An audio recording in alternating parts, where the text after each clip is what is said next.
migratorias. Le damos la bienvenida a Cindy Espina. Ella es periodista, investigadora, consultora independiente y pertenece a la colectiva Narrando Fronteras desde los Feminismos. Y tenemos también con quien vamos a comenzar a Aileen Truax. Ella es periodista especializada en migración y política. Desde la colectiva Narrando Fronteras desde los Feminismos les agradecemos su escucha, su presencia, su interacción. En este momento vamos a tener dos tipos de interacción. Uno, que puede ser en el muro de difusión cultural de la Universidad Autónoma de la Ciudad de México, y el otro en las redes sociales Instagram, YouTube o Facebook de la colectiva Narrando Fronteras desde los Feminismos. Le damos también la bienvenida a Marela Varela. Ella es la comentarista y es a quien le dejo la palabra antes de comenzar el conversatorio. Bienvenidas, bienvenidos, buen día. Gracias, Vanessa. Buenas tardes a todas y a todos. Buenos días, Cindy. Buenas noches, Aileen. Estaba yo titulando a unos muchachos que hicieron un documental hermoso sobre la migración y la música. Entonces, bueno, como eran tres jóvenes, pues se alargaron muchos los abrazos. A mí me gustan mucho los abrazos y los exámenes profesionales. Y entonces me explayé. Gracias, Vanessa, por la introducción. Ya las presentó a las ponentes. Muchas gracias a quienes nos están escuchando, nos están viendo el día de hoy. Muchísimas gracias al área de difusión y extensión cultural de San Lorenzo Tezonco, Nadia García y todo su equipo, que han sido bien hospitalarias en estos tiempos de tanto muro. Muchísimas gracias por concretar este esfuerzo, y que a su vez es una manera de que la Universidad Autónoma de la Ciudad de México tome postura en torno a un tiempo tan oscuro y tan luminoso. Yo quiero dedicar este conversatorio a los niños de high school y a los estudiantes universitarios en Estados Unidos, que como nos sorprendieron al acampar contra el genocidio palestino, ahora nos mantienen cuerdas, vivas y enternecidas, porque a través de sus propios canales, TikTok, Instagram, a través de sus teléfonos celulares, están haciendo guerrilla comunicacional para autoconvocarse en las calles de diferentes ciudades del otro lado del muro para manifestarse en contra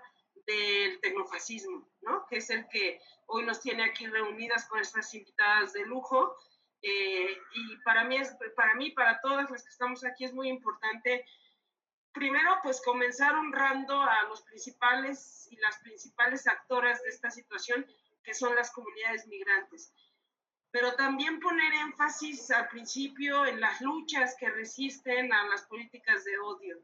Me parece muy importante por los comentarios, por las preguntas que otras colegas periodistas o académicos nos han compartido a la hora de preguntarnos para qué este conversatorio.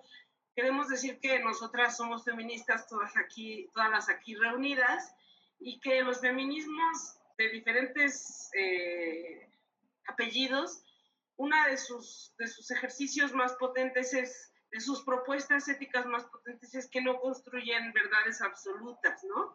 Entonces, lo que vamos a presentar en el conversatorio de esta tarde es precisamente aproximaciones o intuiciones, sentipensares, densa y rigurosamente construidos desde la trayectoria de nuestra maestra Yoda aquí en Nitrax, pero también densa y rigurosamente construido desde la práctica periodística de Cindy Espina.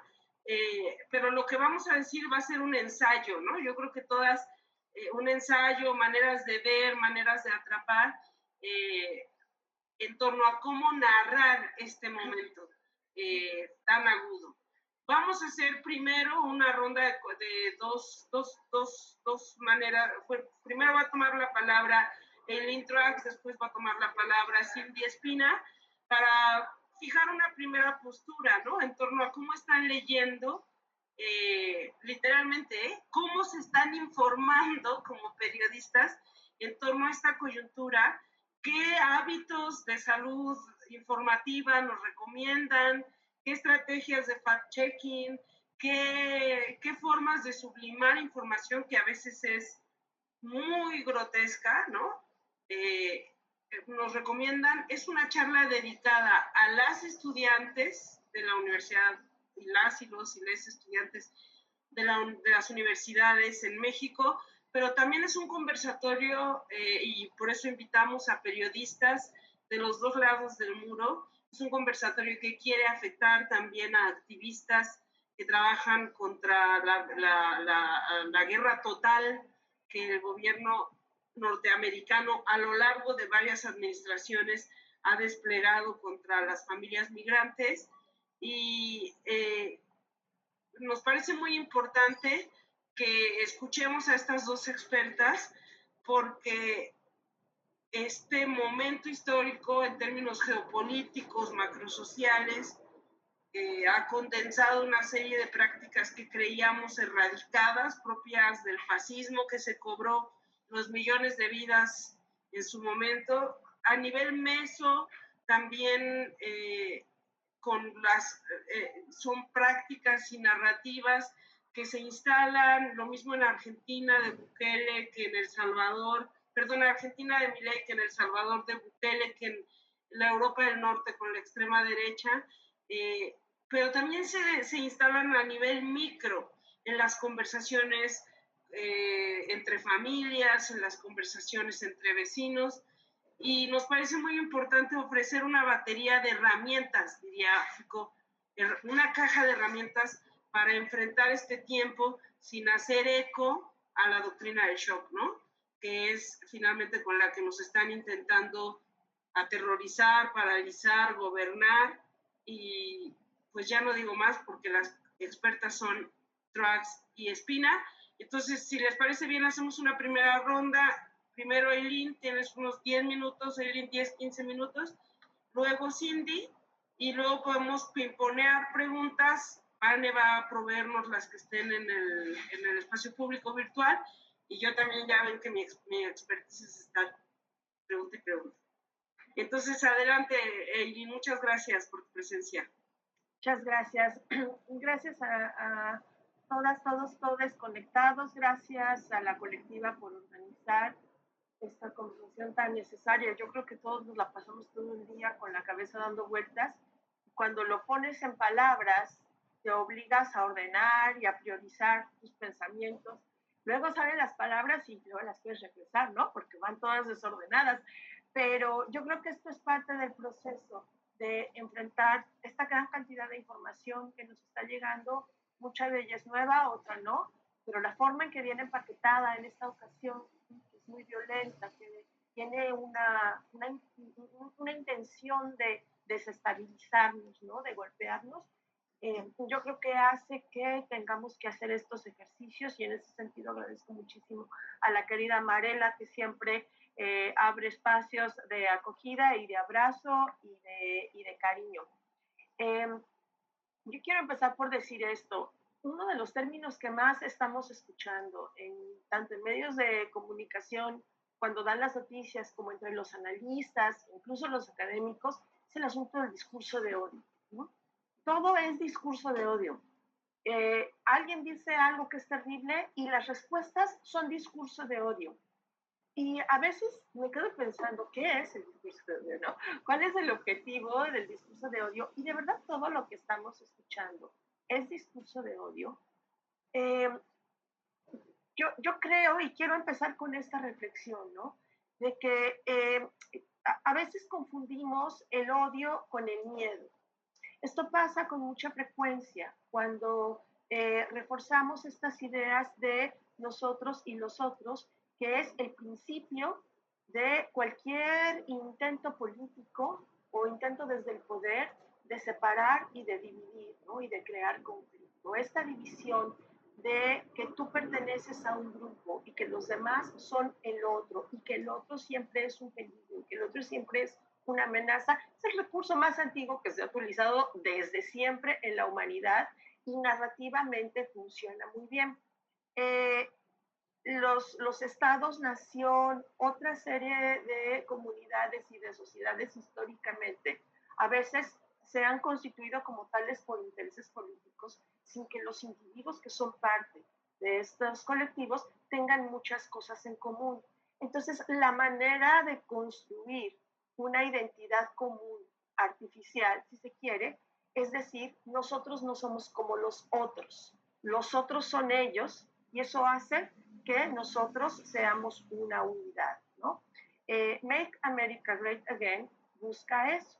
Muchas de las personas que votaron por Trump o que tal vez no lo votaron, pero que en algún momento se sienten aludidos por su discurso, posiblemente entre ellos no tienen una gran cosa en común, pero hay un discurso que los convence de que los otros, que no son ellos, son un peligro, son una amenaza, y entonces se genera eso.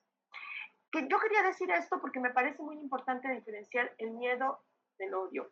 El miedo surge del desconocimiento del otro, surge del desconocimiento del fenómeno, de la situación, de las personas, de los otros colectivos. Y el miedo se cura con información. El odio es diferente. El odio es una pasión. Y cuando hablamos de discurso de odio, a mí me parece que nos lo venden muy bien porque nos quieren convencer de que nos odiamos. Y yo creo que es más bien que no nos conocemos. Y a mí, en los años que tengo de experiencia, casi 20 de ellos, trabajando el tema de migración en Estados Unidos, yo sé que una gran parte de la población en Estados Unidos no tiene un conocimiento de quién es la población migrante, la que vive ahí y la que está arribando. Pero que en cuanto les damos información, en cuanto tienen conocimiento, pierden el miedo. Y el miedo se puede perder, el odio no. Entonces, yo creo que, y lo quiero poner sobre la mesa para de ahí hacer una reflexión que prometo no será muy larga, pero yo creo que lo que es muy importante es poner aquí en valor qué es lo que podemos lograr con información. Con la información, que es la obligación para los periodistas de buscar de la manera más precisa, más exacta y más justa, pero también la que estamos nosotros distribuyendo como activistas o como personas que tejen redes, la que estamos distribuyendo como miembros de la comunidad, la información que le pasamos a un amigo, a un vecino, cuando vamos a la tienda, tanto si estamos en Estados Unidos como si estamos en los países que son emisores o que son expulsores de inmigrantes y muchos de los cuales posiblemente también reciben la migración. Somos responsables de la información que está circulando, porque con esta información nosotros podemos ayudar a combatir el miedo. El odio no sé, pero yo pienso que el odio no es lo que impera en este momento en ninguno de los dos lados. Yo creo que lo que impera es el miedo y ese se combate con información.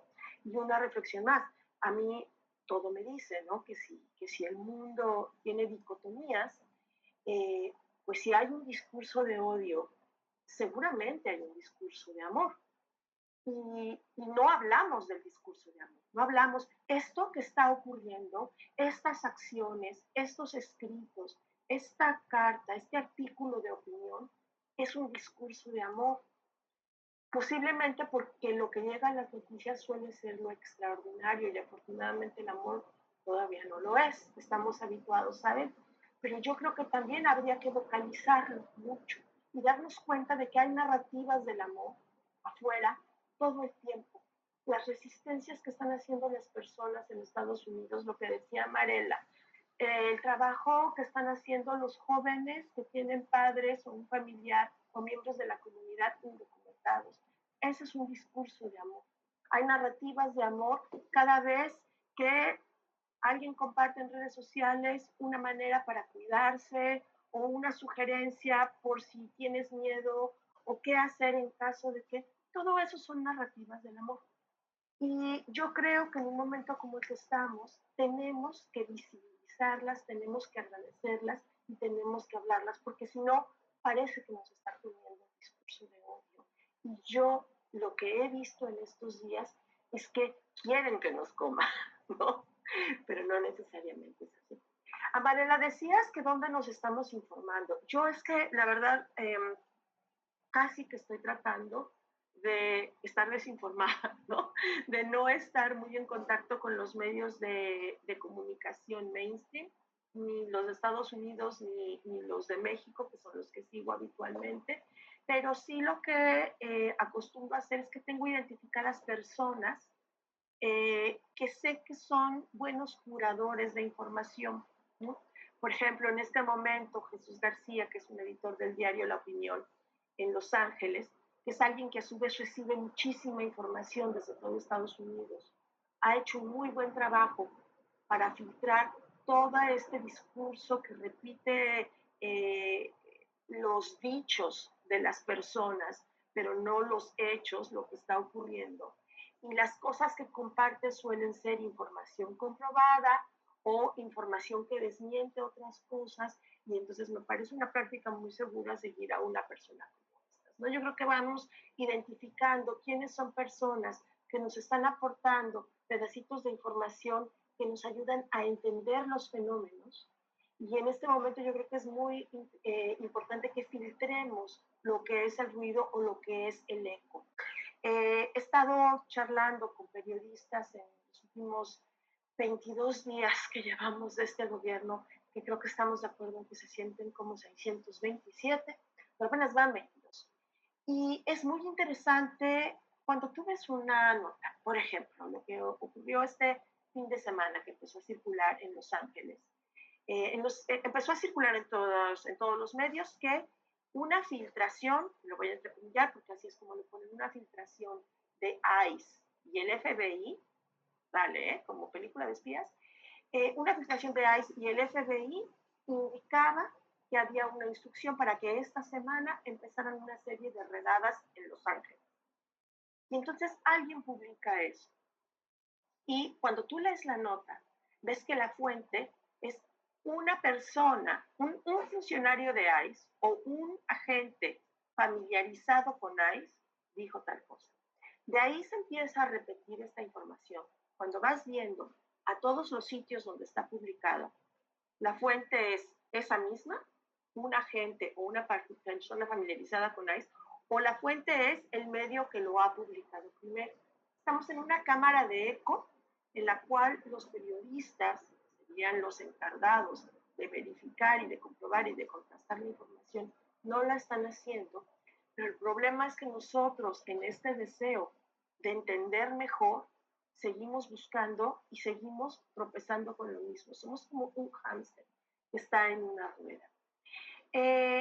Esto a mí me ha dado algunas ideas, las conversé con Cindy, un poco para ver qué estábamos pensando cada quien. Y desde luego, si mañana me preguntas, tendré otras, y ustedes seguramente tienen otras más, ¿no? Pero yo creo que lo que tenemos que hacer es empezar a soltar como estos hilos de, creo que por aquí puede haber una salida o una manera de entender. Como periodista y por el tiempo que tengo trabajando el tema, yo lo primero, voy a decir cuatro cosas, ¿no? Lo primero es, lo primero que creo que tenemos que hacer es, en la medida de lo posible, un ejercicio de memoria. Este ejercicio de memoria le corresponde a los que ya no somos unos jovenzuelos como yo, que desde hace muchos años estoy cubriendo ese tema. Sí, a Mariela ya levantó la mano también a ella le corresponde. Yo sé que entre las personas que nos están escuchando ahora, muchos de ustedes tienen 20 y tantos o 30 y tantos, pues posiblemente no recuerdan que hace 20 años se presentó en el Congreso de Estados Unidos, atención, no era un presidente que tuvo una ocurrencia, fue el Congreso de Estados Unidos donde se discutió una ley, se llamaba la ley Sensenbrenner, que buscaba coartar los derechos de la población inmigrante indocumentada, pero no solo eso, que sancionaba y castigaba legalmente también a cualquier persona ciudadana estadounidense que ponga cualquier tipo de apoyo o ayuda a una persona indocumentada. Era una ley que criminalizaba terriblemente tanto la inmigración indocumentada como cualquier ayuda para un inmigrante indocumentado. Y en aquel entonces hubo unas marchas masivas en las calles y todos los que escribíamos sobre el tema escribimos muchísimo. Y por una casualidad, ahora he estado encontrando algunos de esos artículos, trabajando en una pieza y tuve que ir a buscar algo de información. Y le contaba a Cindy que encontré 3 artículos de 2006. Uno de ellos era, ¿qué hacer en caso de que llegue ICE a tocar tu puerta? Otro de ellos decía, ¿cómo funciona una redada? Y otros de ellos decía, ¿qué hacer si detienen a alguien de tu familia? Y yo pensaba, estas son piezas de hace casi 20 años. Esto que estamos viviendo no es nuevo. Esto que estamos viviendo es cíclico y nos lo están envolviendo de una manera diferente y nos lo están presentando como si fuera algo nuevo. Y es obligación, quienes me estén oyendo y tengan más de 40 años, es nuestra obligación acordarnos qué es lo que hemos escuchado antes, qué es lo que Estados Unidos ha hecho antes y cómo lo hemos enfrentado anteriormente. Porque si bien es cierto que siempre que hay una cosa como esta sentimos miedo, y siempre que hay una cosa como esta pensamos que viene lo peor, y siempre que hay una cosa como esta pasan cosas muy tristes y pasan cosas muy dolorosas, también la realidad es que en estos momentos nuestras comunidades muestran agencia, muestran su valor, echan mano de las redes que han construido y que en ocasiones se quedan ahí latentes un tiempo, pero que en cuanto las reactivas empiezan a funcionar, funcionan rapidísimo. También en estos momentos, y esto lo sabemos bien, la solidaridad que no esperamos de algunos espacios llega. Yo estaba recordando que en esas manifestaciones masivas hubo un contingente de maestros de escuela, maestros ciudadanos estadounidenses, que salieron a protestar porque esta ley sancionaba a las familias de sus alumnos. Ellos no estaban dispuestos a permitir eso. Hubo un contingente de bomberos que decían que ellos no iban a pedirle sus documentos a alguien si había un incendio para saber si lo salvaban o no. Esta solidaridad y este amor llega de donde menos nos lo esperamos y siempre pasa así. Esa es la razón por la que a pesar de todo, a pesar de que hay 11 millones de personas en Estados Unidos que no pueden tener una licencia de conducir, que no pueden trabajar, que no pueden rentar una casa, que no pueden tener un empleo legalmente, conducen y rentan una casa y tienen empleos en plural, y tienen hijos y tienen familias y crean negocios y generan empleo y generan comunidad. Entonces, el ejercicio de memoria tiene que ser ese, tiene que ser recordar que sí, que tenemos que cuidarnos, que tenemos que protegernos, que cuando alguien tiene miedo tiene que escuchar su miedo, tiene que cuidarse, pero también tenemos que recordar que en momentos como este hemos salido adelante, contarnos esas historias, recordar cómo lo hicimos, recordar quién lo hizo. Y las otras 3 las voy a decir muy rápido porque ya me haría un poco de estar hablando. Pero lo primero es que esta narrativa, ellos y nosotros, esta narrativa buenos y malos, también busca construir una narrativa que es de víctimas y victimarios. Y a mí me parece que tenemos que recordar que el mundo no se divide así, que si sentir miedo o estar acechados por un agente de inmigración o por una policía nos convierte en ese momento en víctimas, hay muchos otros aspectos de la vida en los cuales no somos víctimas, en los cuales somos resilientes, resistimos y salimos adelante. Y también que del lado de los victimarios hay personas que están siendo victimizadas. Hay personas dentro del gobierno de Estados Unidos que posiblemente están teniendo que hacer algunas acciones para no perder un empleo, porque tienen una familia. Hay personas que posiblemente quieren gritar y se están quedando callados por el momento, por alguna razón. Que nos convenzan de que existen dicotomías y que no existe blanco y negro, es la manera más eficiente de tenernos divididos. Y también quisiera decir que es importante que sepamos, que recordemos que el miedo no necesariamente nos hace más vulnerables, ¿no? El miedo es un mecanismo, es una reacción de nuestro cuerpo para defendernos, y que entonces a veces el miedo nos hace más fuertes, porque nos dice hacia dónde tenemos que dirigir nuestros esfuerzos. Y por último, hay una tentación muy grande en estos momentos de que todos nos escuchemos a nosotros mismos y digamos, hombre, tengo razón, lo que estoy diciendo tiene mucho sentido. Pero creo que si algo nos han enseñado las experiencias previas tanto a quienes vivimos mucho tiempo en Estados Unidos como a quienes estamos en los países latinoamericanos y tenemos gente que vive allí, es que las historias se construyen de manera colectiva y que ni las fronteras ni las distancias nos quitan ese elemento y que tú a veces tienes una versión de la historia y cuando escuchas a alguien más contarla, te complementa la parte que tú no ves. Y que haya dos versiones de la historia no quiere decir que una sea falsa. Es que a lo mejor hay dos personas paradas en dos lugares distintos y están viendo lo mismo de dos maneras diferentes y ambas son verdaderas. Yo creo que validar nuestros muchos discursos y entenderlos no como contradictorios, sino complementarios, nos va a ayudar no solo en este momento que es muy fuerte, que es muy doloroso, pero que va a pasar, ¿no? Sino también nos va a ayudar a crear estrategias de mediano y largo plazo, porque si algo tenemos que aprender de ahora es que cuando las cosas vuelvan a la normalidad, no va a significar que estén bien, porque esto nunca va a estar bien. Porque el número de deportados que hemos tenido en estos 20 días es el número promedio de deportados que hemos tenido cada 20 días desde hace 15 años. Eso quiere decir que antes de Trump no estábamos bien. Y esto quiere decir que si mañana sale Trump, no vamos a estar bien. Y tenemos que empezar a tomar acciones porque lo que sigue después de esto es una lloradita y a seguir. Vamos a hacerlo nosotros.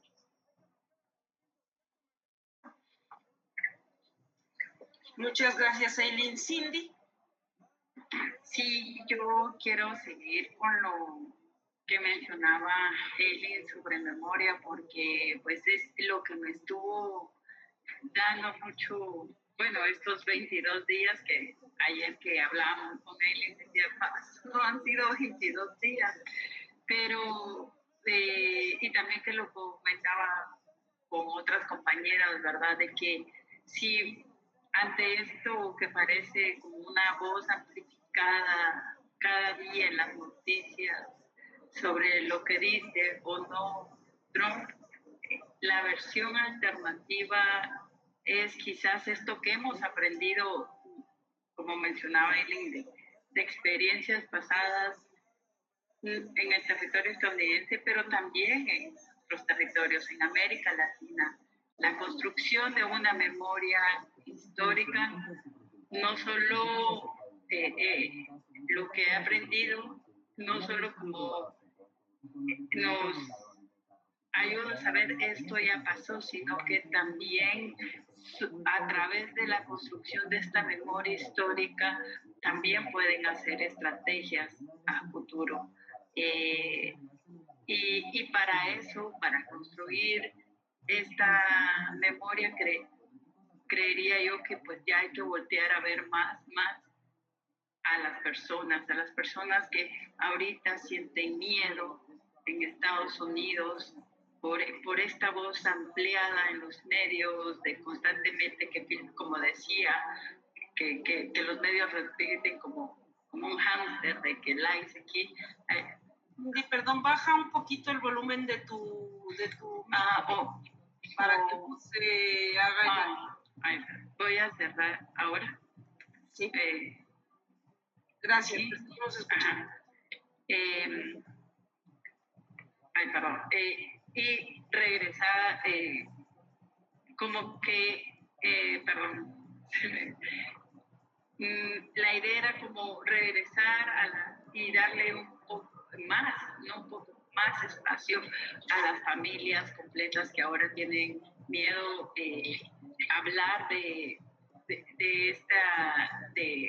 como mencionaba, bueno, en las conversaciones que tuvimos con Eileen, estas narrativas corales, los niños tienen algo que decir, los padres tienen algo, las madres tienen algo que decir, y es quizás distinto cuando se va a entrevistar. Entonces, validar, puede ser que este miedo les paralice, pero a veces paralizar significa también una acción para seguir. O sea, no le podemos pedir a la gente no te paralices, sino que también como retratar esto, las resistencias, regresar los dreamers que tienen pues mucha mucha experiencia, mucha historia en esta resistencia, y sobre todo que son adultos ahora que han crecido con esta herida que muchos niños y niñas en Estados Unidos probablemente van a crecer con esta, porque toda esta amplificación de discurso, de hasta cuestionar si se les, si tienen como el derecho de tener la ciudadanía estadounidense cuando ya son estadounidenses, es una herida, es un dolor. Entonces, tomar en cuenta, escuchar a las personas que han pasado eso, escuchar más a las resistencias y retratarlas y difundir esto. Yo creería que como que este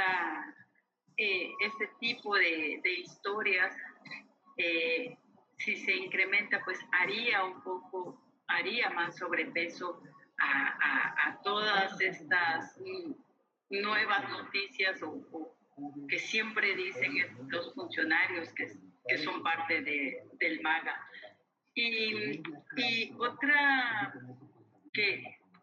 situación que me gustaría a mí comentar, de este lado del muro, como mencionaba Marela, y como centroamericana, es que también veamos a los gobiernos de estos países, como que volteemos a ver, que los interpelemos más, cómo están colocando sus intereses políticos, personales, a costa de los intereses de las personas inmigrantes. Por ejemplo, lo vemos en el caso de Guatemala, que acordó incrementar el 40% de las deportaciones y recibir personas deportadas de otros países, o El Salvador también hizo un similar acuerdo, cuando son países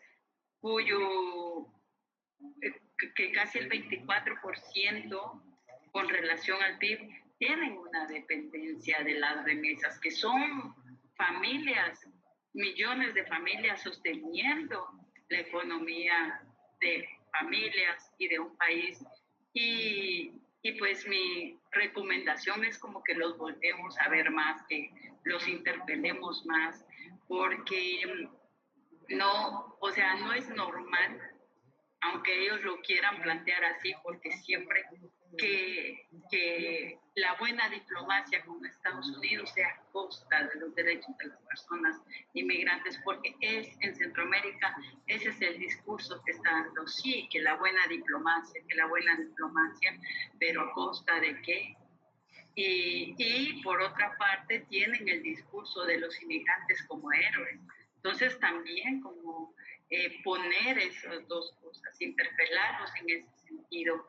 Y algo que está pasando mucho en nuestros países centroamericanos y también en México, lo he visto como que los funcionarios, para darle como una solución inmediata, sí que ya tenemos un plan de acogida a las personas retornadas, como para, de cierto modo, amortiguar, también cuestionar eso.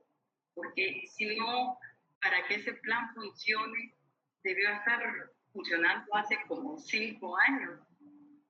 O sea, no poder nosotros no normalizar y tampoco ser el eco de estos discursos en nombre de la buena diplomacia a costa de los derechos de las personas inmigrantes.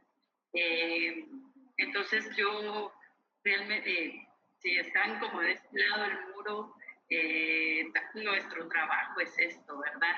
Y en alternativa a no ponerle el micrófono siempre a estas personas que justifican su buena diplomacia a costa de las personas inmigrantes, yo lo que creo que debemos también ir a buscar a estas personas deportadas, porque ahí hay una historia, hay una familia separada, hay unos sueños rotos, hay también una historia de resiliencia, hay una persona que va a regresar a Estados Unidos, lo va a volver a intentar. Entonces, como en lugar como de esta alternativa de ser, que los funcionarios que usen sus canales para difundir sus justificaciones, pero creo que nosotros como periodistas, comunicadores, debemos de ir a buscar esas historias de las personas retornadas a las comunidades, de dónde son estas personas retornadas, porque ahí vamos a ver el impacto también. O sea, no, tal vez, ya que estamos de este lado del muro, ir a buscar a las comunidades, cómo se encuentran, cómo están esos afectos, ¿verdad? Porque si las personas tienen miedo allá, acá también tenemos.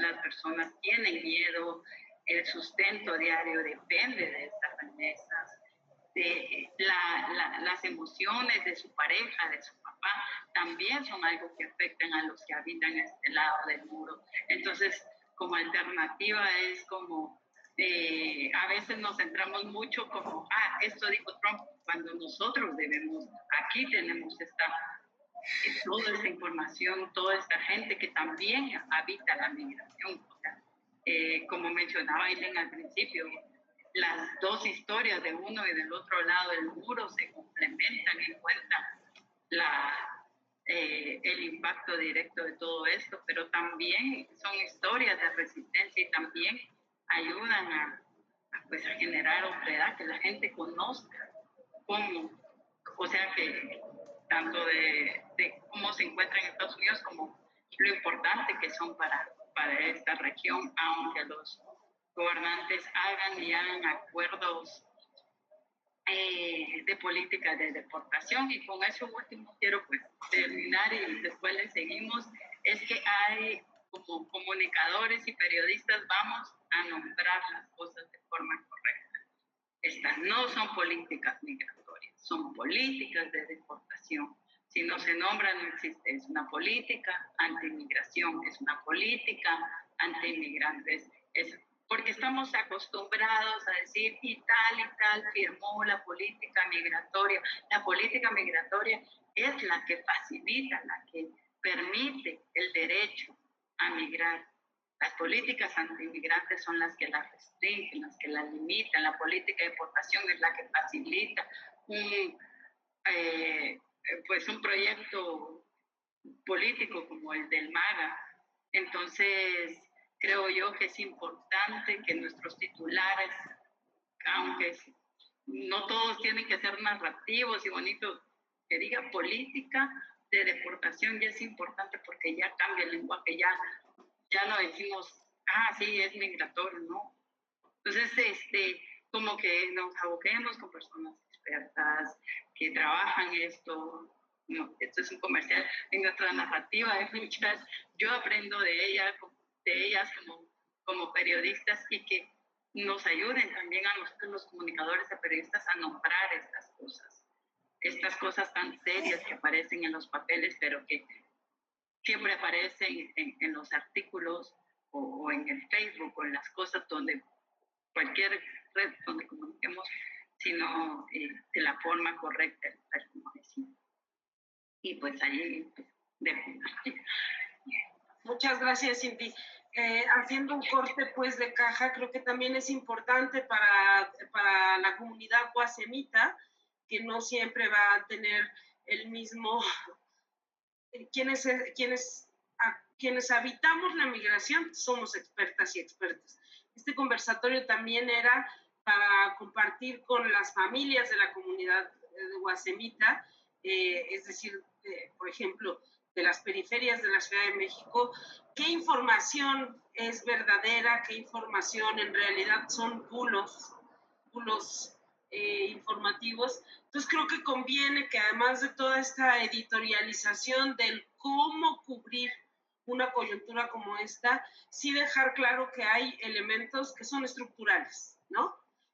Trump entra el 20 de enero, tiene la mayoría en el Congreso, tiene buen número de aliados en la Corte Suprema, pero no, digamos, el sistema de voto, el sistema electoral norteamericano es muy complejo y no necesariamente refleja que la mayoría de la población estaba con él. Ahí ha habido un montón de debates, no nos vamos a detener en ellos, pero ¿qué está pasando? Como dijo Eileen Truax, el número de deportaciones no ha sido ni masivas ni en caliente.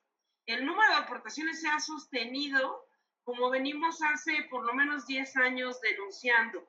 Los vuelos en los que han estado deportando a los migrantes irregularizados por el Estado norteamericano, eso sí que han variado en términos de hacia dónde va y quiénes los operan.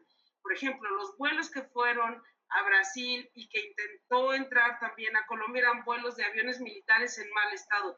Pero los migrantes siempre han sido deportados esposados, siempre han sido deportados despojados de toda certeza, y también ha habido una instrumentalización bien peligrosa de los gobiernos de América Latina en torno a un patriotismo que defienden las narrativas, pero no, con el que no enfrentan a la administración Trump.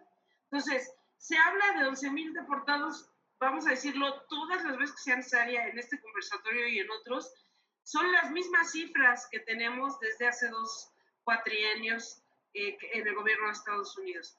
Se habla de deportación de los criminales, que en realidad las redes de la diáspora venezolana nos han dicho que la gente que la administración Trump envió a Guantánamo, entre toda la gente lo que habían eran jóvenes, hubo perfilamiento racial, como los falsos positivos en Colombia, pero que había algunos de ellos estaban acusados de pertenecer a redes de economía ilegal, pero que no todos los enviados a Guantánamo eran criminales convictos, digamos, por un lado. Por otro lado, es importante decir que las organizaciones de la sociedad civil han denunciado al gobierno estadounidense desde hace más de una década, porque Guantánamo no es nuevo el envío de presos, de presos migrantes que cometieron la falta administrativa de no tener papeles.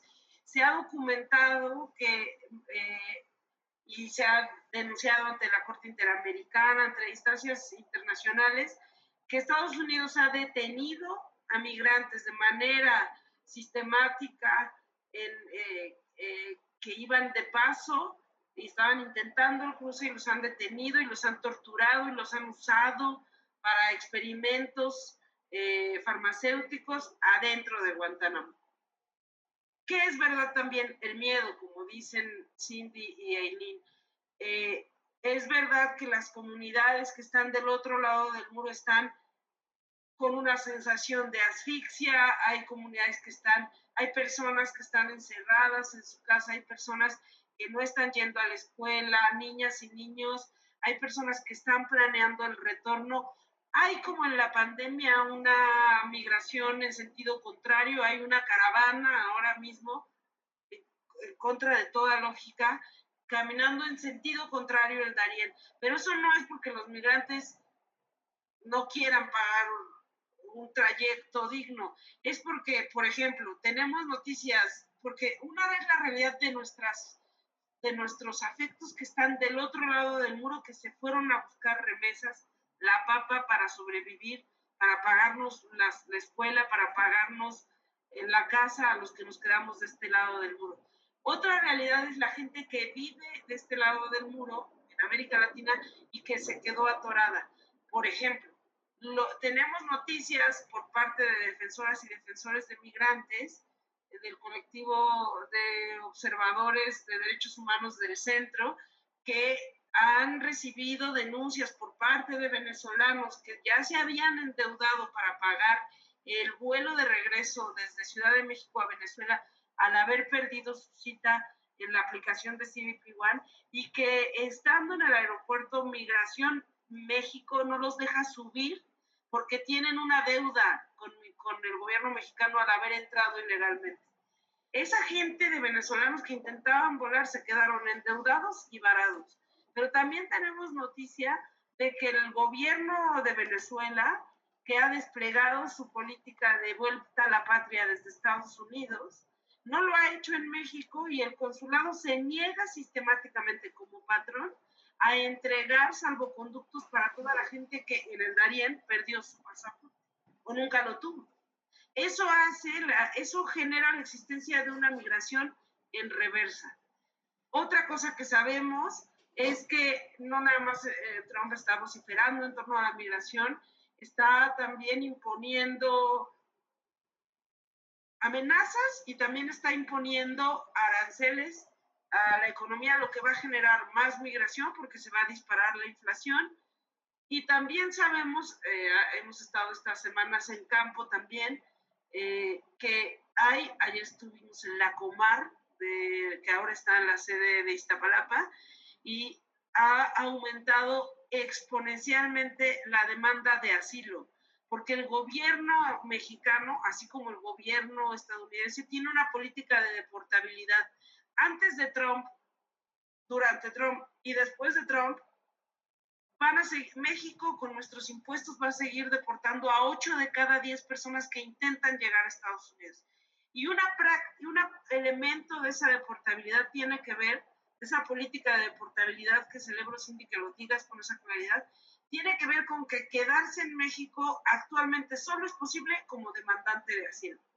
Pero mientras que tenemos 30,000 militares de la Guardia Nacional atrapando migrantes, desarmando caravanas, extorsionando, porque ya saben ustedes que 3 de cada 5 denuncias en materia de violación de derechos humanos en migración corresponden a la Guardia Nacional, dijo la muy fallida Comisión Nacional de Derechos Humanos.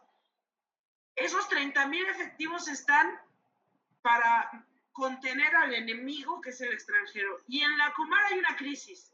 Hay solamente 327 agentes con capacidad de firma para un crecimiento exponencial de la demanda de asilo. Y además está todavía en duda si van a ser suficientes, porque la Comar, aunque es la Comisión Mexicana de Ayuda al Refugiado, que son la gente que regulariza a todos los compañeros que vemos, negros y negras, venezolanos y haitianas, venezolanos y venezolanas hoy en nuestros tianguis, trabajando en los puestos de callejeros. Toda esa gente está aquí, estaba atorada porque estaba esperando subir a Estados Unidos y le cerraron el programa para poder declararse asilada política, y está aquí atorada haciendo filas. Ayer en la Comar dicen, había una fila de 600 personas y estaban atendiendo por día a 70 personas. Los albergues del oriente de la ciudad están saturados de gente que o está volviendo o está buscando asentarse. Entonces, peligran nuestros familiares del otro lado del muro, peligran las remesas o no, porque nuestros familiares tienen 3 administraciones enviando remesas y todas las administraciones han querido deportar. Y no, también tenemos noticias de que el gobierno norteamericano está demandando al gobierno mexicano que no publique las cifras o no las publicite, porque son exactamente las mismas que antes de Trump en términos de deportabilidad.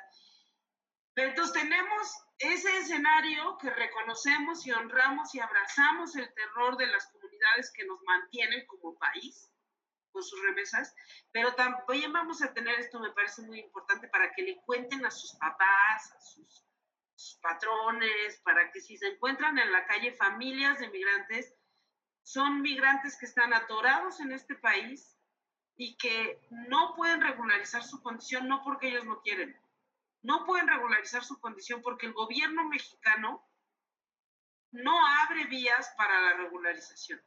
También cerró el programa para declararse asilado en Ecuador, en Colombia y en Costa Rica. Es decir, esta política de deportabilidad va a afectar a toda América Latina, pero también nos pone a prueba para ser hospitalarias, ¿no? Vamos a hacer una segunda ronda ahora de mi pseudomoderación porque me estoy echando un speech. Vamos a hacer una segunda ronda y ahora vamos a empezar por Cindy, si te parece bien, en torno a qué prácticas narrativas, no nada más para hablar del gobierno, de la coyuntura actual, sino qué estrategias narrativas necesitamos ejercer para hackear el espectáculo fronterizo. ¿Cómo narrar las migraciones? Misma pregunta que le hago a nuestra maestra ayuda Eileen Trumps. Sí, yo también, bueno, el otro día lo compartía de forma breve, pero yo creo que también como vimos, yo creo que a través de las redes sociales que también están como muy cooptadas sus propietarios, pero yo creo que también ahí podemos nosotros hackear los algoritmos, ¿verdad? Y en ese sentido yo, yo misma lo hago para no estar siguiendo totalmente todo lo de los medios oficiales, sigo páginas generadas por las mismas personas migrantes en Estados Unidos que son influencers, como lo están haciendo todos estos jóvenes de high school en California. Y yo creo que es una manera, reproducirlos, compartirlos, porque de cierto modo ahí estamos hackeando la manera de que Meta, que es lo que más uso ahora, ya no uso X, también nos trata de imponer con sus algoritmos. También como que yo les recomiendo a los estudiantes que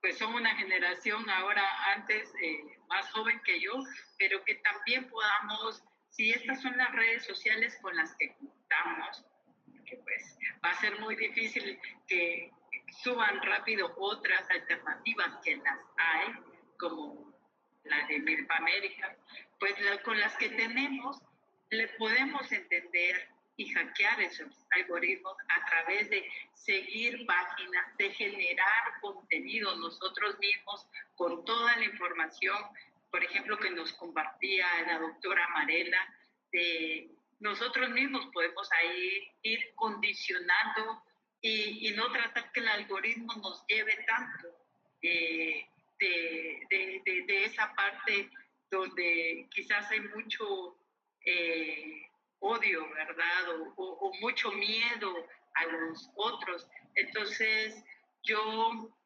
les doy como mis estrategias que he tomado estos días de hackeo o hacer que el algoritmo no me lleve, es como seguir estas páginas de influencers, tanto personas migrantes como también de activistas, de grupos, de colectivas, tanto del otro lado del muro como acá, tratarlas de compartir mucho, porque eso de verdad refleja mucho de lo que tanto se puede salir, puede exponerse este video en las redes sociales y también como que cómo quieren que la información les llegue.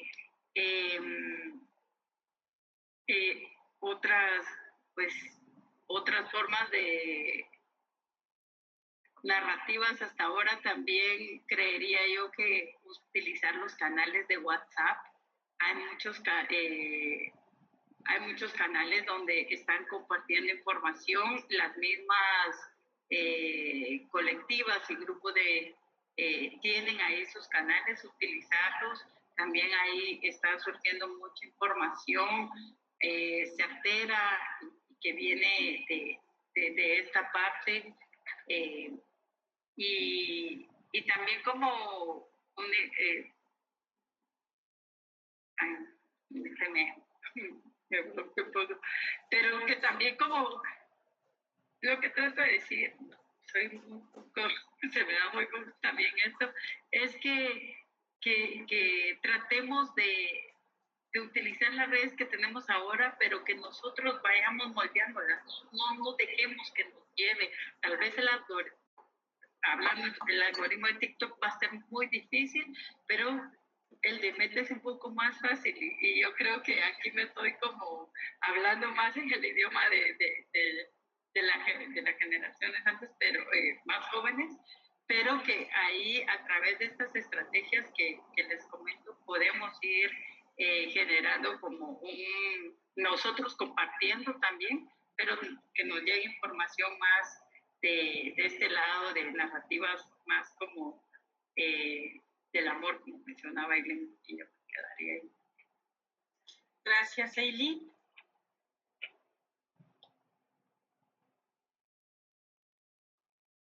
Tienes tu micro apagado, Eileen. Hola. Decía yo que sí a todo lo que dijo Cintia. Y pienso, ella decía hace rato que creo que esto es muy importante, ¿no? O sea, llamar las cosas por su nombre y recordar lo que significan las palabras. Si hay un tipo diciendo, vamos a deportar en un lado de la frontera y del otro lado de la frontera alguien dice, vamos a recibir, que ninguno de los dos te la venda, que esa es una política de migración, ¿no? Esa es una política de deportación, absolutamente de acuerdo.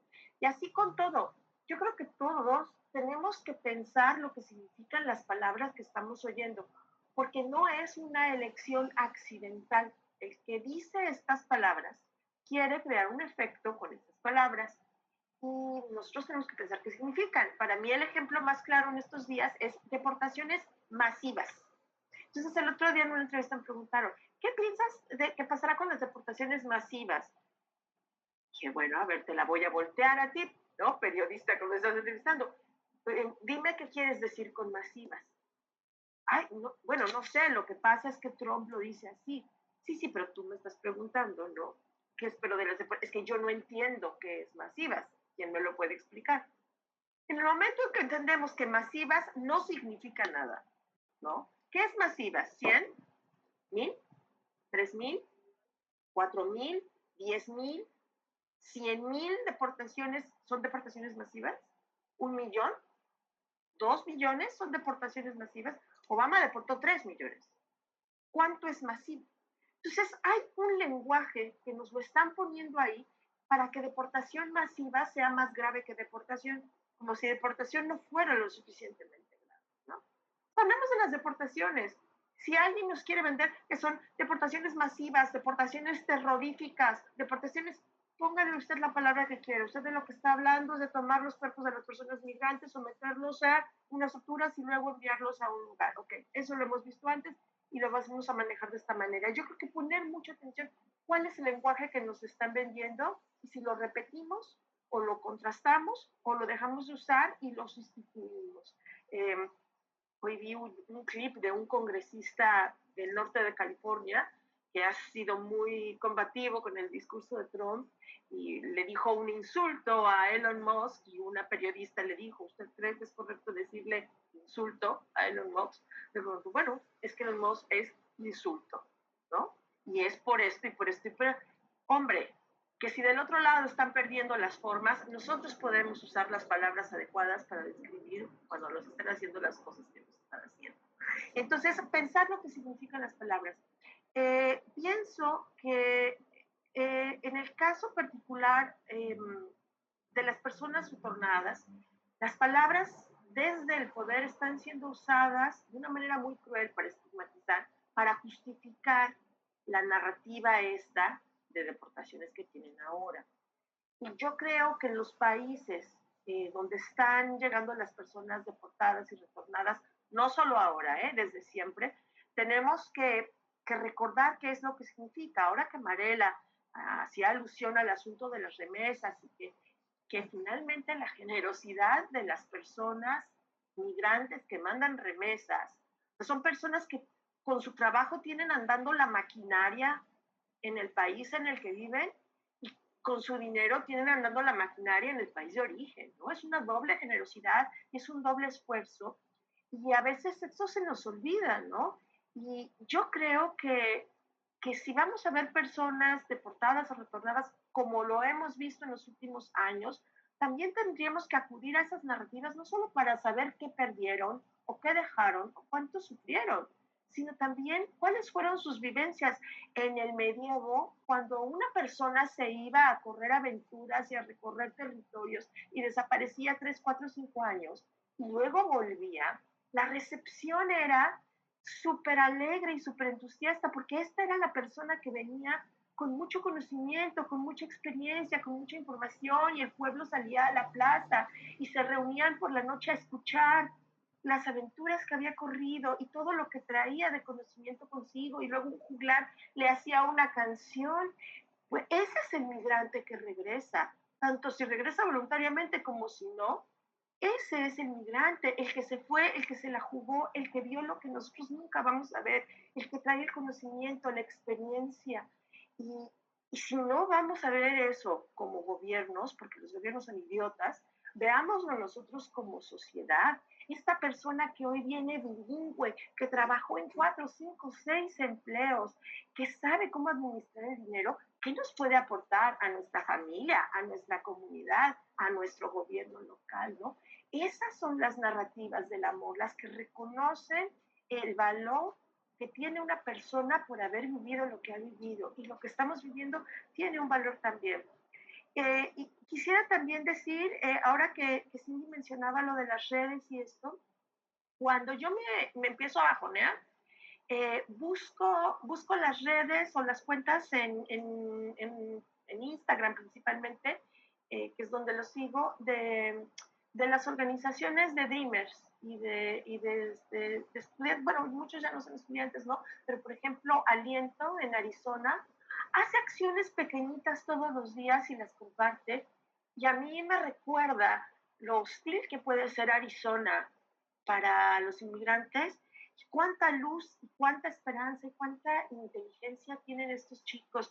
Me pasa lo mismo cuando sigo las redes de Cielo en Los Ángeles, ¿no? Y estas comunidades indígenas que además te explican cómo cuidarte de la deportación, te dicen dónde conseguir un intérprete, y luego te cantan una canción y si te dejas te cuentan un chiste, ¿no? Y yo creo que eso nos recuerda que no somos una sola cosa, ¿no? O sea, somos un migrante, somos una persona detenida, pero también somos una señora que teje, una señora que canta, una señora que sabe cómo dormir a los bebés. Es decir, todas estas cosas siguen estando ahí. Las personas tienen una humanidad completa. Y esto, por ejemplo, yo creo que también pues tenemos que dar la oportunidad de recordarlo en el caso de quienes pueden parecer los opresores, ¿no? Porque los policías, porque los agentes de ICE, porque muchas personas que están en la frontera haciendo un trabajo que nos puede parecer deleznable, a veces también tienen rasgos de humanidad que si nos damos la oportunidad de encontrar, bueno, encontramos lo que nos une. Este deseo absoluto que hay de marcar todo el tiempo lo que nos hace diferentes es el mayor triunfo que puede tener la narrativa desde el poder. Y nuestra forma de joderlos es encontrar lo que tenemos en común y lo que nos une a pesar de todas esas diferencias que nos están poniendo enfrente todo el tiempo. Yo creo que también algo que nos salva en este momento a los latinoamericanos es el sentido del humor, ¿no? Yo en uno de los momentos más bajos, hace unos 10 días, encontré este tren, no sé si lo vieron en redes sociales, de ciudadanos de Estados Unidos diciendo que si veían llegar a un agente de ICE, iban a pararse enfrente, iban a asustarse y se iban a echar a correr para que los agentes fueran detrás de ellos y así dan tiempo para que las personas indocumentadas se escondieran o huyeran, ¿no? Porque si eres ciudadano y te agarran, pues a ti no te van a deportar. Y se hicieron muchísimos videos sobre eso. Y a mí esas son las cosas que me recuerdan que nada es absoluto, ¿no? En México hay esta frase que se repite mucho para insultar, ¿no? Los pinches gringos, ¿no? Bueno, es que entre los pinches gringos también hay un montón de gringos que están buscando cómo se las arreglan para ayudar a su vecino, para ayudar al señor que les vende la fruta, ¿no? Para conservar la red que aman. Y por último, lo que quiero decir es que nosotros en nuestras familias, en nuestros grupos, si es que hacemos algún tipo de activismo, ya no decirlo entre los periodistas, tenemos que tener mucho cuidado cuando hablamos, porque solemos hablarle a los adultos, pero los niños siempre están oyendo, siempre. O sea, si tú estás en un grupo que se reúne a discutir cosas, es muy probable que las mamás o los papás lleguen con los niños. Y los niños van a andar ahí jugando, pero te están oyendo. Y las palabras que dices y las frases que dicen, las estás oyendo, te están oyendo también. Si tú tienes el radio, la tele puesto todo el tiempo, y tienes esta cámara de eco diciendo criminales, deportados, ¿verdad? Ese es un lenguaje que se está quedando en los niños. Pienso que sobre todo las ONGs, quienes estén en ONGs, creemos algún espacio para explicarle también a los niños qué está pasando y por qué hay que ser cuidadosos pero ¿por qué tenemos que confiar en nuestra gente? ¿Por qué tenemos que confiar en nuestra comunidad? ¿Por qué papá y mamá han estado aquí siempre para ti y van a seguir estando? Reforzarles la confianza, porque a mí me da mucha rabia pensar que este hombre se vaya del gobierno o se muera o lo que sea, y el daño que hicieron sus palabras lo veamos reflejado en un adolescente dentro de 10 años que no va a saber confiar en otras personas porque ha sentido que se le mueve el piso, porque todo el día escuchó deportación, cárcel, crimen, etcétera, ¿no? No, abracemos a los niños también con las palabras, cuidemos lo que están oyendo. Y nuestros adolescentes, yo creo que pueden hacer pequeñas acciones que pueden resultar, que pueden rompernos los esquemas, ¿no?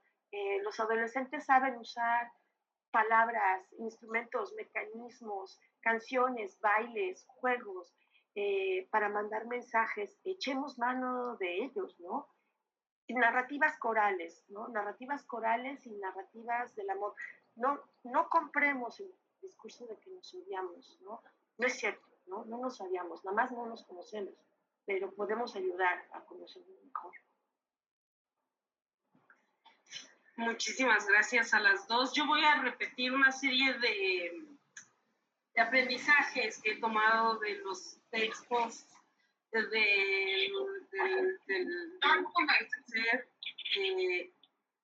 del quehacer periodístico de ambas, pero también de otras compañeras y compañeros que tienen pues eso, Cielo, Humanizando la Deportación, los propios sitcomedies de los Dreamers, cosas muy sencillas. Yo creo que aunque ya no nos guste a toda la banda jovencilla, hay que leer el periódico. Uno de los influencers más ponches son la banda que estudió periodismo y sabe hacer verificación de datos, sabe traer el contexto al presente, sabe explicarte la triangulación, o sea, sabe decirte qué dice un oficial de migración y qué dice una persona migrante y qué dice un vecino, ¿no? O sea, hay que consumir periodismo. Y el periodismo está en las redes, ¿eh? O sea, los periódicos, las grandes corporaciones, pero también el periodismo popular, el periodismo de barrio, el periodismo de cercanía, el periodismo, los que hacen contrainformación, que a mí no me gusta ese término porque en realidad nos informan, ¿no? Ese periodismo está en las redes sociales, o sea, tienes Somos el Medio, Pie de Página, del otro lado a La Opinión, tienes a los medios del régimen como La Jornada, o sea, tienes diferentes periodismos que finalmente están hacia, tienes el New York Times en español, tienes un servicio de noticias que se llama Democracy Now!, tienes Radio Ambulante, que tienen podcast, que hacen infografías, que utilizan el TikTok, que hacen Reels, tienes Volcánicas, que son el hilo, ¿no? Tienes una serie de personajes en las redes sociales que utilizan tus lenguajes más iconográficos, pero que son periodistas de oficio y saben triangular, saben sacar información pública, saben redactar en síntesis, ¿no? Entonces, yo creo que primero hay que consumir información verificada.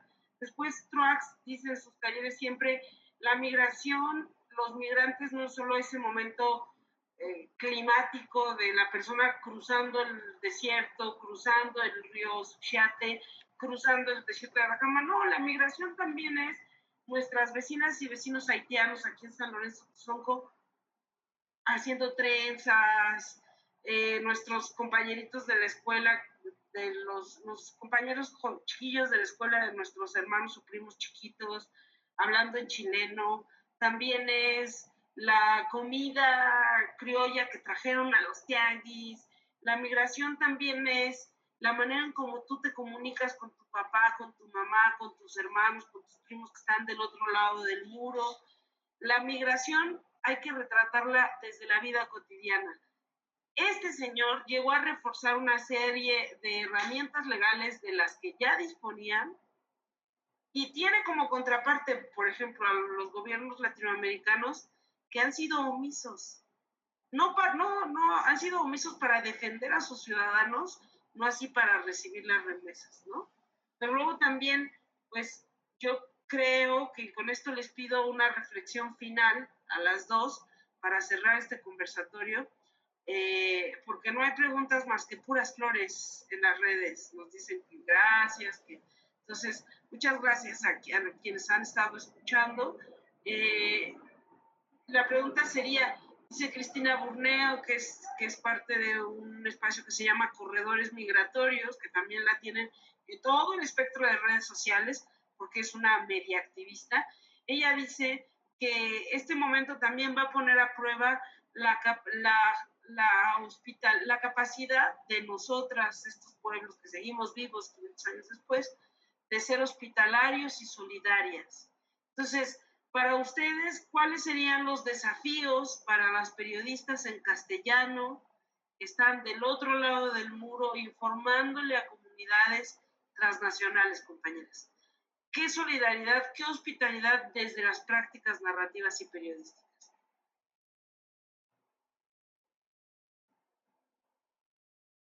Cindy. Pues yo, bueno, como lo mencionaba al inicio, sí apelaba mucho a los y las y les colegas que estamos de este lado del muro, que estamos en México, que están en Centroamérica, que pues apelar a contar estas historias, por ejemplo, de dejar de poner menos el micrófono en el funcionario y todos estos, más en las historias de las familias que están viviendo, pues, las consecuencias de todo esto, ¿verdad? Que, como ya lo repetimos, pasaba antes, pero ahora como también en versión premium, como a veces dice Eileen, como que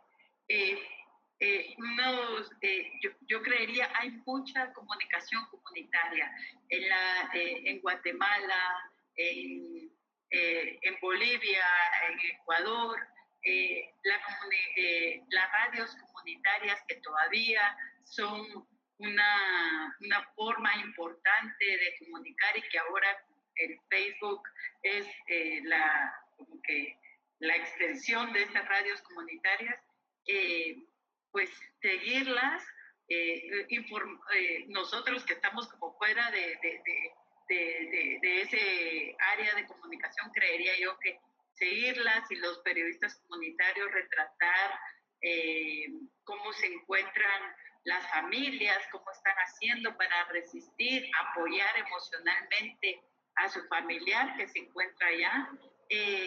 También como las historias pues de quienes retornan y siempre en consecuencia con esta narrativa, ¿verdad?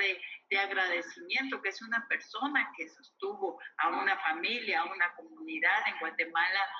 Cuando yo trabajé en las comunidades Chortí, en Estados Unidos, eran quienes construían las carreteras de las montañas de las poblaciones Chortí, como que contar esas historias.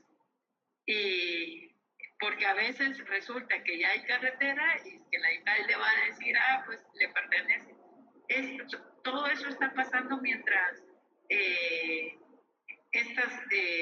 mientras Trump está hablando sobre deportaciones. Hay comunidades organizadas desde Estados Unidos con las organizaciones comunitarias construyendo caminos, abriendo más agua potable, construyéndola con eso. Entonces, como que creo, esas son las historias que hay que resaltar, esas son las historias, poniéndolos en esta posición que se merecen como el acto, creo yo, de solidaridad, ¿verdad? Y es también contar estas historias es también un lenguaje de amor. Quizás no les estamos de fuerte, gracias, pero diciéndoles, o sea, contando y dándoles la importancia que tienen en sus comunidades, es muy importante, como les decía, en Guatemala, las comunidades Chortí, las comunidades Cachiquel son las que están haciendo los caminos en las montañas, en las sierras de Guatemala. Las historias o hasta cómo están generando soluciones a las áreas del cambio climático. No sé, como que eso es lo que se me ocurre, ¿verdad? De que a través de contar esto más comunitario también podemos agradecerles, porque al final también ellos siguen todas estas cosas en redes sociales, ¿verdad? Y siempre buscar, pues eso. Muchas gracias, Cindy. ¿Seguirías, Eileen? Sí, yo, refiriéndome específicamente a la gente que está haciendo periodismo, ¿no? Y cubriendo información, yo creo que ya a estas alturas todos tenemos claro que el periodismo del presente, no del futuro, es el periodismo colectivo, ¿no? Que no podemos, esta idea del periodista lobo solitario, que pues, no, ya no existe, y que el buen periodismo se está haciendo en todo el mundo de manera colectiva porque además es el más financiado. Yo creo que es importante como nunca que hagamos colaboraciones transnacionales entre periodistas, porque si estamos pensando que vamos a tener en algún momento, como ya tenemos ahora, no hay que esperar a que se deporte a nadie, hoy tenemos en algún país latinoamericano a una persona deportada que tiene una familia en Estados Unidos. Bueno, si hay un periodista en Los Ángeles o en Tucson o en una ciudad donde está una parte de la familia y hay otro periodista en El Salvador o en México o en Guate, donde está la otra parte de la familia, es que a mí me parece lo más natural que haya una colaboración periodística, si no entre medios, porque las empresas son muy difíciles de comentar, pero sí a lo mejor entre periodistas, entre colegas. Hombre, contemos la historia a dos voces de los dos lados, ¿no? Y hagamos que esta historia refleje la circularidad del proceso migratorio, ¿no? No nada más una parte u otra. Y además hagamos que estas personas nos cuenten lo bueno y lo malo de estos procesos. Yo creo, y claro, aquí habla mi experiencia de muchos años en Estados Unidos, ¿no? La verdad es que el sistema estadounidense es una máquina de estructurar personas en muchos sentidos, pero en muchos otros es el único espacio que le permite a algunas personas florecer, porque en sus países o ciudades de orígenes sus gobiernos les han fallado y a veces las propias sociedades les han fallado. Y también tenemos que entender eso, que es muy natural que haya amor y que haya afecto entre quienes viven en California, quienes viven en Texas o Florida, por su gente e incluso a veces por su país, que es Estados Unidos, aunque no lo digas en papel. Y eso lo tenemos que respetar y lo tenemos que contar. Las historias tienen que ser binacionales, biculturales e idealmente bilingües. Ahí está palabra.org. Por favor, todos échense un clavado en este medio bilingüe que está financiado por la Asociación de Periodistas Hispanos en Estados Unidos y que contrata periodistas en América Latina para que trabajen en conjunto con periodistas latinos en Estados Unidos. Y las historias se leen en inglés y en español. Ahora mismo tienen una que por el momento está solo publicada en inglés, justamente de cómo está impactando a los periodistas latinos que trabajan en Estados Unidos esta situación y los problemas de salud mental. Entonces, pensemos que se necesitan colaboraciones periodísticas para contar historias que están en los dos lados. Buscar quienes están haciendo los esfuerzos chiquitos, ¿no? Cápsula Migrante de Pierina Sora, que es venezolana, que está en Perú, ¿no? A ver, ¿cuánto te gastas en unos cigarros a la semana? A una cajetilla ahórratela y dónale eso cada mes a la Cápsula Migrante o a Conecta Arizona de la querida Maritza Félix, que ahí está aguantando vara en la frontera desde la pandemia. Un montón de proyectos independientes, chiquitos, que vía WhatsApp le están dando no solo información, sino aliento y esperanza a la gente que va caminando, a la gente que está buscando un familiar, a la gente que está buscando hablar con alguien en su mismo idioma. Y luego en los medios grandes está empezando también una paliza, ¿no? Hay un periodista, Jim Acosta, que ha sido periodista en CNN durante 20 años, es latino, y desde el día 1 ha sido crítico de Trump y ahora finalmente ya lo chisparon, ¿no? Bueno, hombre, si es Jim Acosta, aunque haya estado 20 años en CNN y en nuestra mente esté del lado del sistema y de los que han provocado la desinformación, etcétera, ahí había uno resistiendo, ahí había uno diciéndole mentiroso al mentiroso y a lo mejor un mensajito, ¿no? Un mensaje directo vía Twitter diciéndole, compadre, gracias por la chamba que estás haciendo. a veces se nos olvida que el derecho, que la información es un derecho, ¿no? Pero que también es un privilegio, ¿no? Y que si queremos recibir la información de la calidad que merecemos, tenemos que valorar quiénes están rifando para eso. Si ustedes ven un periodista que está haciendo un buen trabajo, mándenle un DM y díganle gracias, porque especialmente los que están en Estados Unidos tratando de contrarrestar o de construir narrativas alternas al discurso de odio, se las están viendo bien duras, ¿no? Y decirle gracias todos los días. Y yo creo que eso como norma, ¿no? ¿Por qué no nos proponemos todos los días mandarle un mensajito a alguien que veamos que se le está rifando para estar un poco mejor? Todos sabemos que eso, pues, a veces es lo que te ayuda a decir, dale pues, otra vez, ¿no? Hoy voy a hacerlo nuevamente. Y yo solamente cerraría diciendo que sí tenemos que reconocer que las resistencias son femeninas y son feministas. Entonces, cada vez que vemos un señor que está queriendo agarrarse el micrófono, ¿no? Peleémoslo, porque sí sabemos quiénes son las que están construyendo la resistencia y las narrativas alternas, ¿no? Entonces, más micrófono para nosotras, aunque nos cueste trabajo, ¿no? Porque la tierra es de quien la trabaja y la narrativa también. Así decía Gloria Muñoz, así dice de Desinformémonos. La nota es de quien la escribe. Vamos a escuchar a Vanessa Maldonado para cerrar esta conversación, este conversatorio. Muchas gracias. Es que nos llegó unas preguntas. Hay una muy larga que les voy a leer. Diariamente circulan en TikTok varios videos que muestran la difícil situación de los migrantes en México y Estados Unidos. Estas imágenes, muchas veces captadas por los propios migrantes o por testimonios de viaje, generaron un fuerte impacto en la opinión pública. Si bien algunos comentarios reflejan xenofobia y rechazo, también es evidente la indignación y solidaridad de muchas personas que expresan su apoyo y empatía en la red. Además de la redacción emocional que pueden generar estos videos, también están contribuyendo a una mayor comprensión del fenómeno migratorio.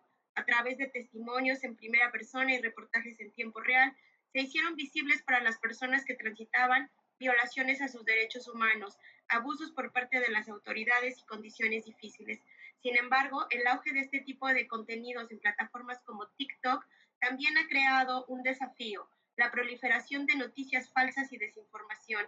En este sentido, es fundamental reflexionar sobre cómo podemos aprovechar la inmediatez y el alcance de esta red social para difundir información verificada y combatir la desinformación. La pregunta: ¿cómo podemos usar TikTok para superar estos desafíos y garantizar la veracidad de la migración?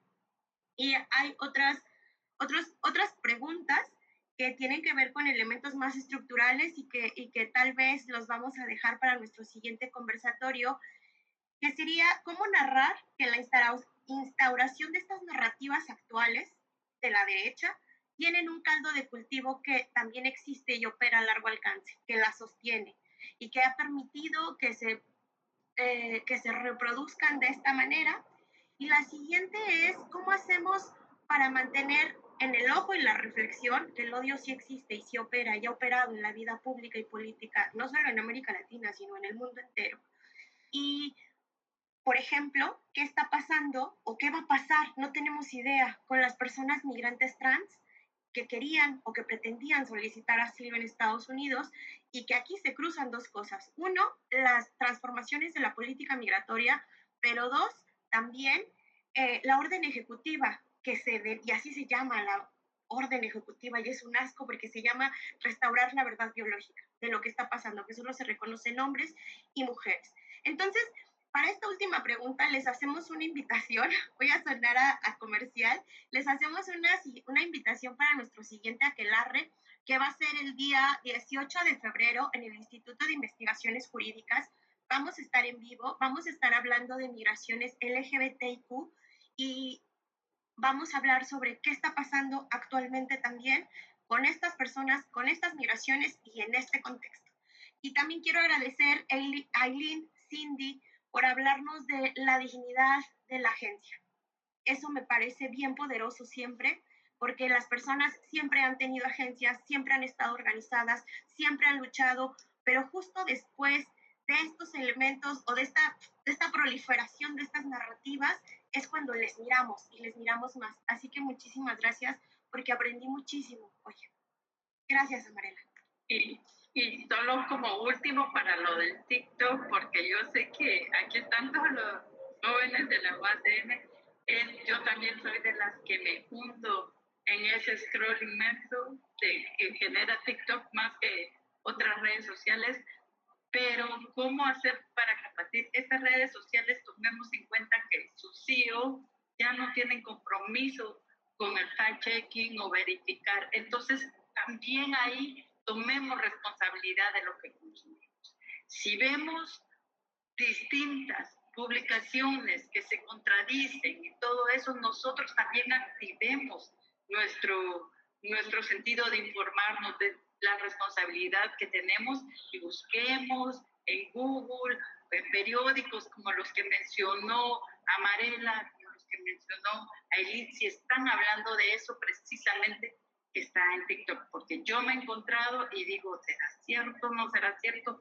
Voy a ir a Google, voy a ir a estos medios y ahí, o sea, también aquí es no dejarles, como les decía, así como les hablaba de hackear ahí el algoritmo, que no nos sale totalmente, es también tomar nosotros esa responsabilidad frente al consumo de las redes sociales, no dejarnos ir completamente con ellas. Son entretenimiento, son fuentes de información, pero también nosotros tenemos agencia y responsabilidad de cómo vamos a consumir esa información y cómo la vamos a verificar y cómo y con base a eso la vamos a ir a transmitir. Solo eso quería agregar rapidito. Muchas gracias, Cintia. Yo quiero agregar una línea más en el mismo sentido de Cindy, pero retomando lo que dijo Vanessa, lo de nosotros podemos hacernos cargo de nuestra propia información. Con el asunto de las órdenes ejecutivas son medidas que el presidente puede firmar y Trump ha abusado de la imagen de él firmando y mostrando la orden, pero las órdenes ejecutivas al día siguiente se desmontan si se les pone una denuncia, si hay una demanda o si hay órdenes por parte de las autoridades de los estados de Estados Unidos. Y la mayor parte de las órdenes ejecutivas que ha firmado Donald Trump hasta ahora están teniendo demandas y denuncias que las detienen, que las congelan. Congelada está por el momento la de USAID y sus fondos. Detenida completamente por no uno ni dos, sino 3 jueces, está la del derecho a la ciudadanía de los hijos nacidos en Estados Unidos de personas indocumentadas. Hay una serie de órdenes ejecutivas que son para efecto mediático, pero que no entrarán en efecto legal porque a pesar de todo, todavía hay un efecto de contrapeso dentro de Estados Unidos que está funcionando para parar eso. Entonces, cada vez que veamos una orden ejecutiva que suena aterradora, que suena ridícula, que suena increíble, esperemos una semana, googleémosla y veamos si ya salió la instrucción que la para. Y después de eso nos asustamos mucho. Muchísimas gracias a todas. Efectivamente queda la intersección de las luchas migrantes con las luchas por nuestro derecho a amar en libertad y existir en libertad, las luchas LGBT+. Yo les quiero dar las gracias a las 3. Quiero darle las gracias aquí al equipo de difusión cultural que estuvieron trabajando en silencio este par de horas. Muchísimas gracias por la organización. Quiero darle las gracias también a las compañeras de comunicación de la Universidad de la Ciudad de México. Nosotras somos Narrativas de Frontera, somos un grupo de investigación y de acción. Si tú tienes dudas como estudiante porque tu familia está en riesgo de deportación o porque estás conviviendo con personas migrantes en tu barrio, puedes acercarte a nosotras. Somos un grupo de investigación de la UACM. Nuestro mail es feminismosynmigraciones@gmail.com. Pero yo quiero cerrar como empezamos. Como dijo Aileen, somos antes que periodistas, migrantólogas, especialistas en narrativas, somos feministas. Y entonces no decimos verdades abarcativas, verdades únicas, verdades totales, pero sí tenemos una certeza a la que nos abrazamos. Y es la idea de que los muros se agrietan con puentes, la palabra es una manera de tejer puentes, pero sobre todo lo más importante, que si bien no hay que creer todas las vociferadas de Trump, quisimos hacer este conversatorio para abrazar los miedos, abrazar los duelos, abrazar a las personas migrantes y a sus familias, muchas de las cuales son guasemitas, ¿no? Y pues dejar claro que estamos aquí, que no estamos solas, que así como cuando Obama, cuando Biden, cuando Trump, cuando los que vengan, aquí estamos, nos tenemos las unas a las otras y nos sostenemos, ya sea pensando o dudando en común, pero nos tenemos las unas a las otras. Muchas gracias por haberse conectado, muchas gracias a las ponentes, a la colectiva Narrativas de Fronteras. Buenas tardes. Y con esto terminamos el conversatorio.